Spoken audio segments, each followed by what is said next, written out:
I come from New York by way of Sudan, where I was born. We were there about a few months before my dad got his assignment as a diplomat to Sweden. And we waited for my dad's next assignment, which was Uganda. And there I went to an American international school. Cut to about 10 years old, Sudan's dictatorship takes over and my dad is ousted from his post. We then go back to Sudan and wait for him. I remember doing the 4th grade there. Got exposure to my country, my culture to some degree. And then my dad was looking for work, and where he found work was at the UN in New York. And that's how we came to America. I like to say that's my coming to America story.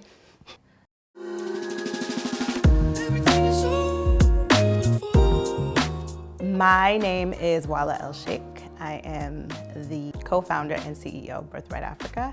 And I think I see everything through a global lens.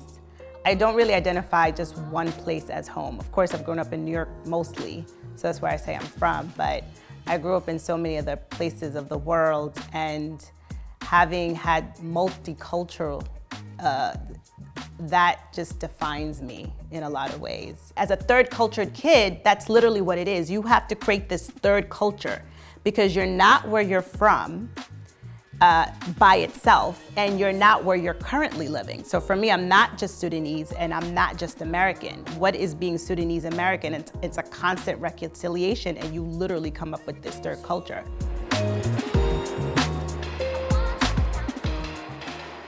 So I was going through this reconciliation of identity and realizing how much I did not know about myself as an African descended person. The birthright idea came to me, especially when I learned about my friends receiving a birthright, and I was like, why isn't this happening for Black people? I need this. At that point, I hadn't been to Sudan for 15 years. So I had a disconnection and wanted to reconnect, but in a more genuine way that I recognized was missing.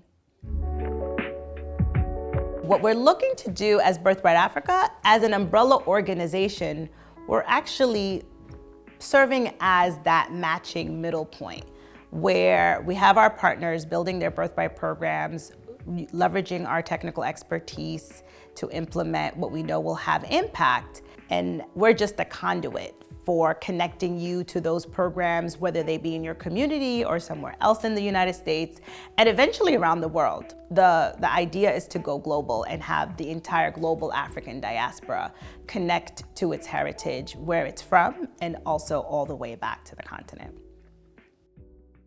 Meeting Jidenna is a true birthright tribe story. So we like to call ourselves the Birthright Tribe.